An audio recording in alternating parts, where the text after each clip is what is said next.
Like millions of other people, when I was a very young child, I watched the TV series Sesame Street, an American TV show aimed at teaching young children the very basics of literacy and numeracy.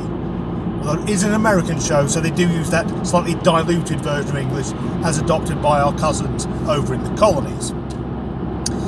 But today, I was reading an article in the news about Sesame Street because one of the writers has revealed that the characters Bert and Ernie were actually written by him as a gay couple.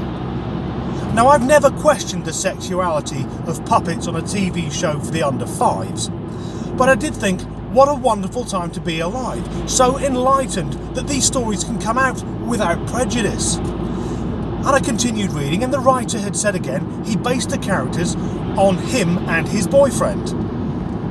And again, this was to make it seem more realistic, and I don't think you need too much realism in puppets, but I found it interesting. And then it turned a bit dark. And this has got nothing to do with it being a gay couple. It's just the guy wrote he'd always imagined Bert and Ernie as lovers.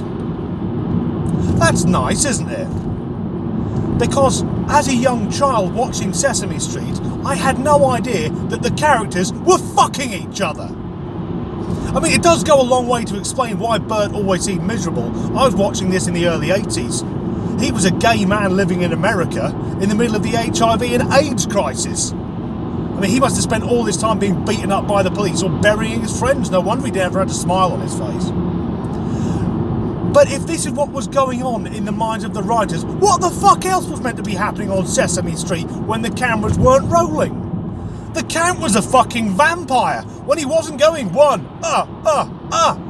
What was happening? When the lights went down, it got dark. Was he ripping the throats out of virgins? Was he out drinking the blood of whoever he could find? Obviously avoiding Bert and Ernie because they might have had AIDS at the time. And it wasn't just Sesame Street. What was going on in the Muppet Show? Miss Piggy always seemed to be quite violent. She had a lot of anger issues. Did she have a difficult childhood? What was the relationship like with her father? But even weirder, it was a pig who was in a relationship with a fucking frog and they had kids!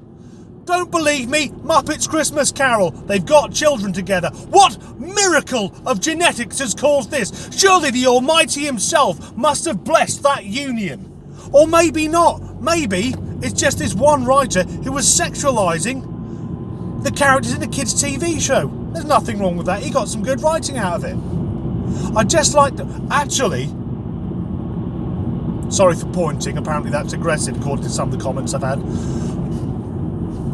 From now on, you can never watch Sesame Street or the Muppets without knowing that the puppets are all sluts. Because they're there on television, interacting with each other whilst they're being fisted by someone from behind. Just like to thank my friend and colleague Mark Towie for bringing this to my attention this morning.